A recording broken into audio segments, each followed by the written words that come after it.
Hey guys, how's it going? This is Nat Nader. Welcome back to your weekly dose of Creepypasta. Spooks ahoy on this one, so strap in. I hope the patrons on Patreon are all strapped in too. Huge thank you to you guys, helping keep our little spooky time on time, every time. Shout out to the Disciples, Tiffany, Becca Puff, Wendy Escalera, and Subscribe SoundCloud. Y'all are lovely. Now as always, turn out the lights, get comfortable, and let the story begin.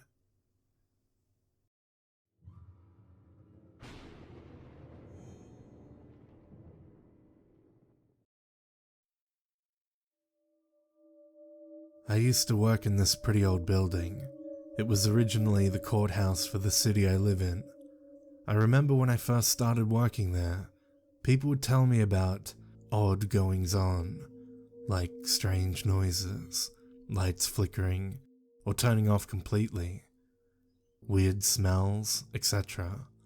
It seemed like everyone I worked with had some sort of experience. I never put much stock into that sort of thing. Paranormal activity? There had to be a logical explanation. After working there for a while, I felt like I had the building figured out. Clink, clank, clink. The heater turning on. We were in the middle of the basement of the building, and all the pipes led to the boiler room adjacent to my office. Hiss. The AC unit in my office turning on. Like I said, we were smack dab in the middle of the basement. Air didn't fluctuate too well, so we had a separate AC unit for our office. Clunk, clunk, clunk. The ice machine in the fridge in our break area. Whoosh. The toilets being flushed, and the water running through the pipes above me. As for the flickering lights, I'm sure it would lead to faulty wiring. The building had been condemned. Twice. And the odd smells? I just blamed on the people. I worked as a security dispatcher for a school district, and I usually ended up working the graveyard shift. We were located in the district office, which was a 3-story building, 4 including the basement. We had surveillance cameras in various areas of all of the schools, as well as every floor of the building and outside. We also had a dial-up alarm system. When the system was armed, any noise would set off an alarm, and I could dial up the area and listen to exactly what set the alarm off. The system also brought up the camera of whatever area was triggered. Looking back, I think my first experience was the elevator. Our custodial crew left at 0:15 hours, so after that, there shouldn't have been anyone inside the building. One night, I received an alarm from the lobby area of our building on the first floor. I listened to try and figure out what set the alarm off, as I couldn't see anything out of the ordinary on the camera. I didn't hear anything either.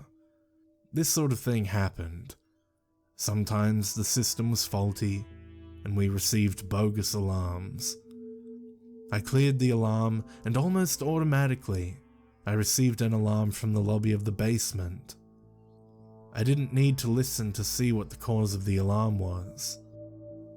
The elevator doors were opening and closing. I went out to investigate. It was just down the hall from where I was. I could hear the elevator doors continuously opening and closing. I'd never had that happen, but it was an old building. As I walked up, I kinda got the creepy feeling like I was going to find something inside the elevator. But it was empty. I hit the call button and the doors stopped.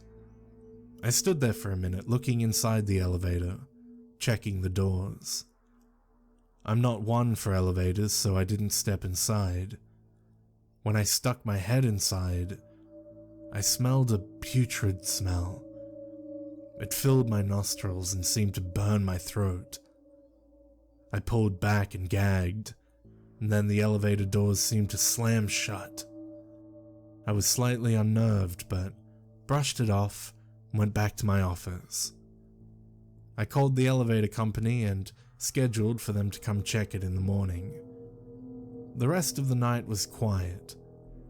I had the next 2 days off and forgot about the incident.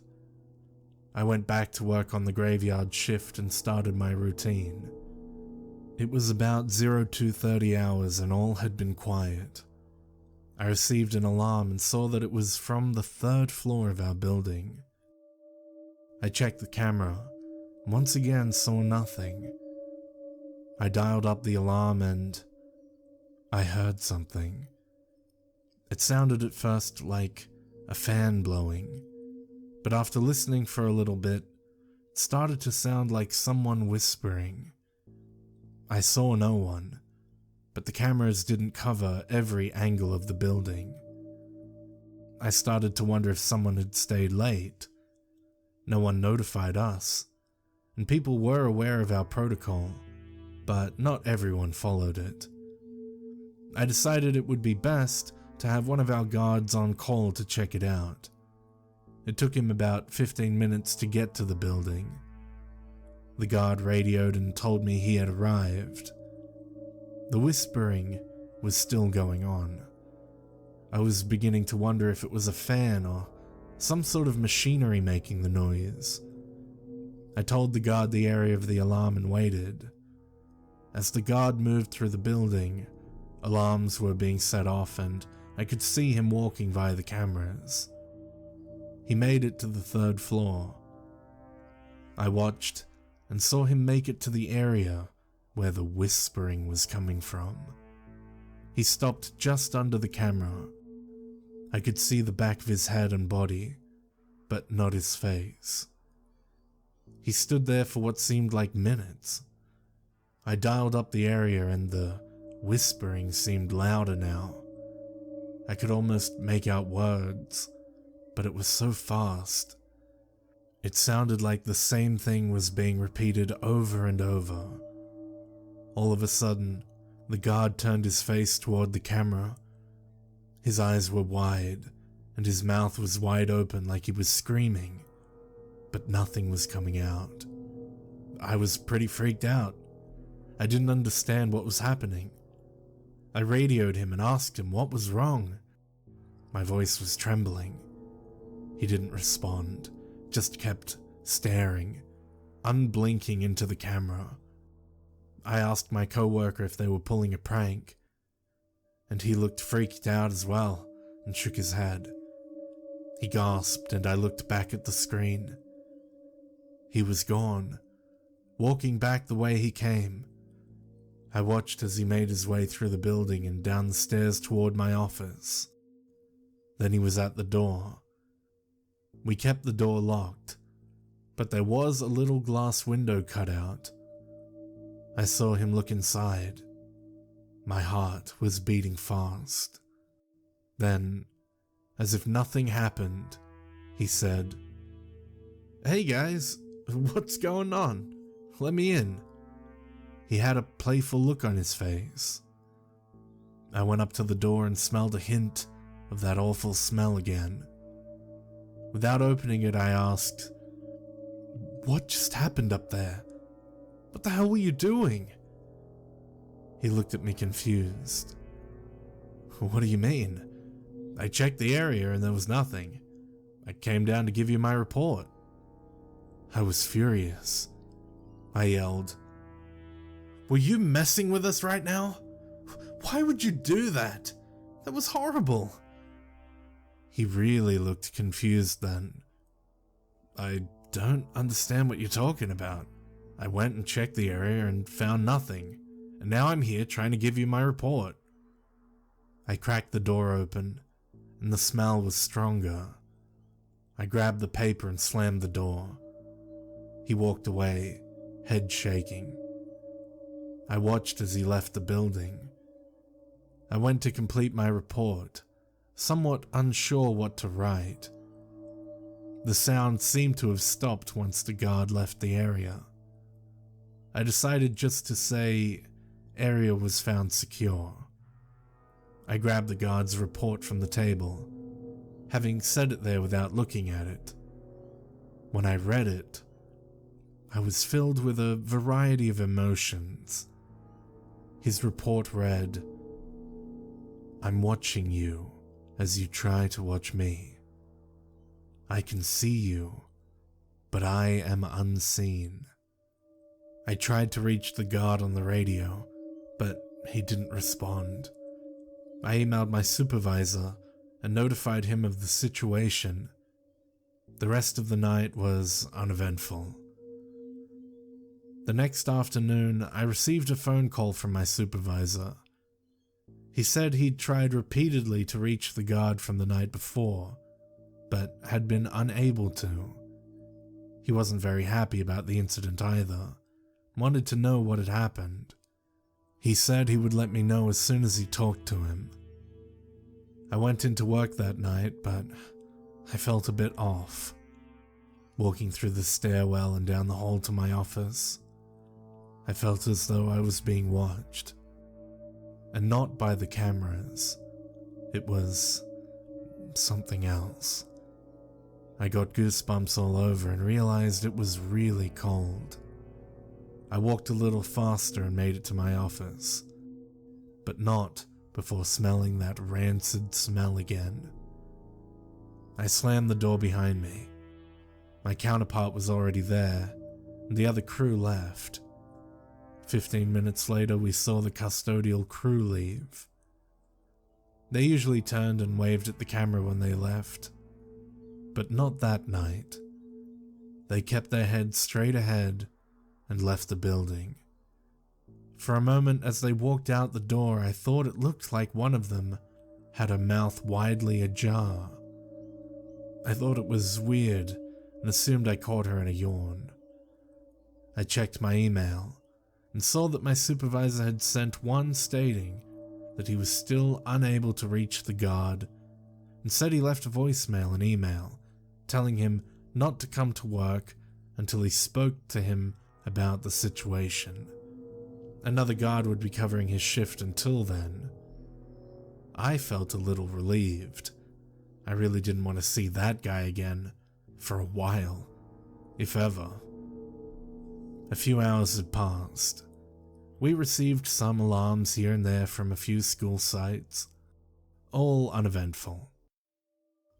Then, I received an alarm from the second floor of my building. I was slightly apprehensive to check the alarm, but it was my job. The camera was blacked out. I thought it odd and made a note to have someone check it in the morning. I dialed up the alarm and bit my lip. Nothing. I kept listening for a while. Sometimes silence could be really unnerving, but what broke the silence, even more so. I heard it clearly that time. It wasn't whispering. It was a deep male voice saying over and over, quickly, "I am watching you as you try to watch me. I can see you, but I am unseen." Then there was a deep rumble that almost sounded like laughter. I was really freaked out. I didn't think it was possible for someone to be in the building.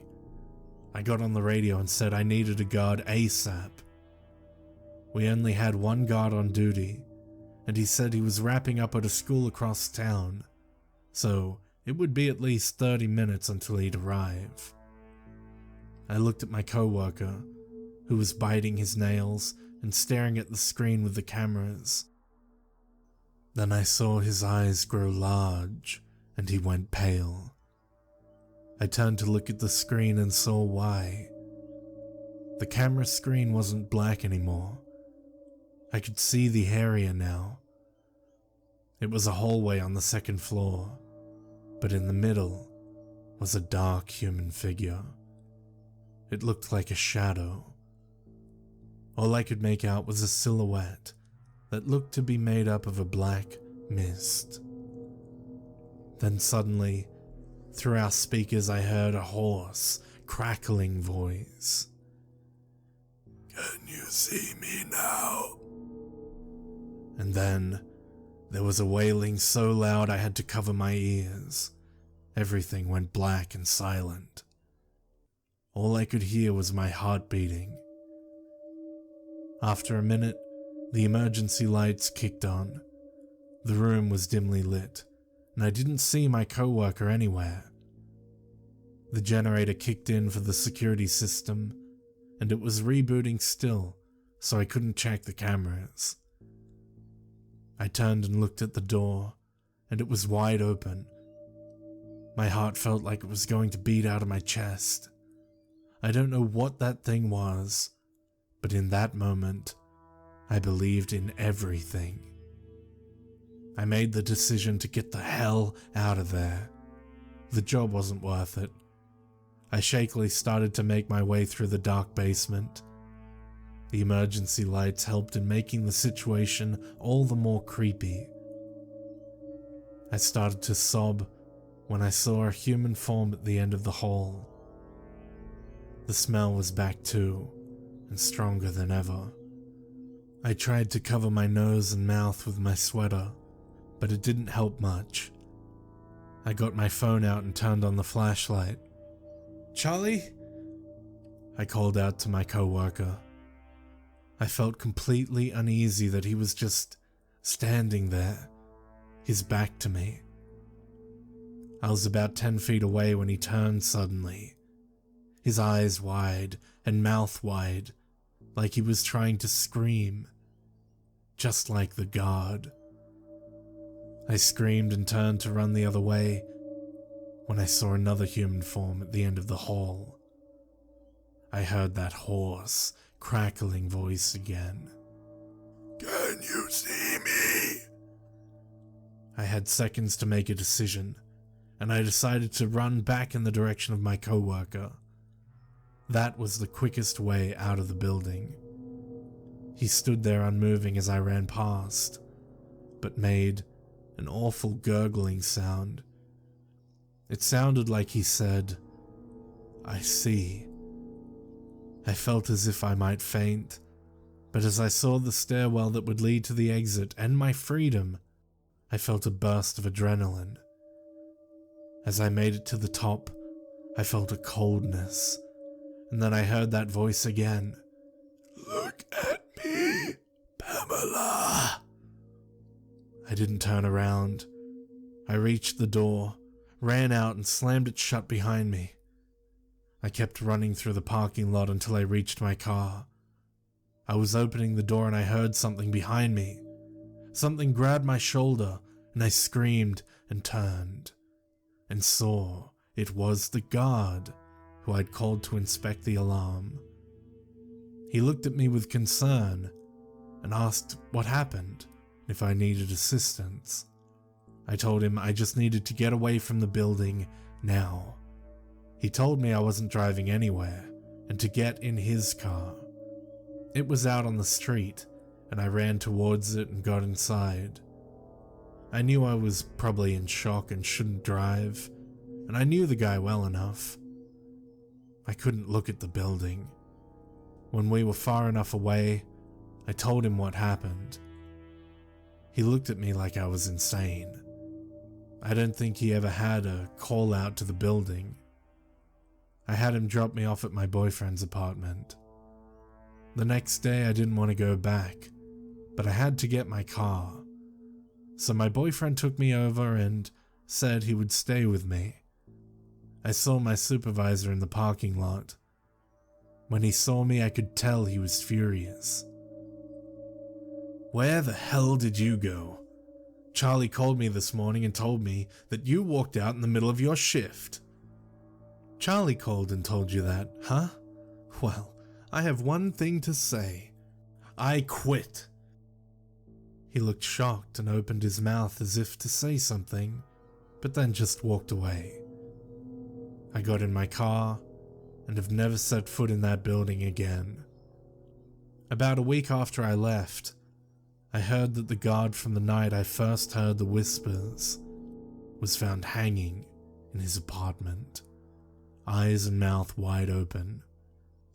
A few days later, there was a report about a string of suicides of employees from that building.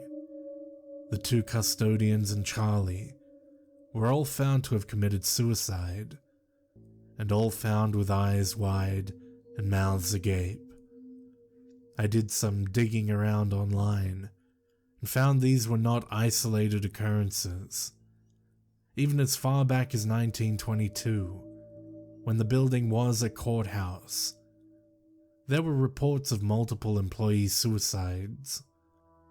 I've no idea what happened those nights, or what's in that building, but I am a believer.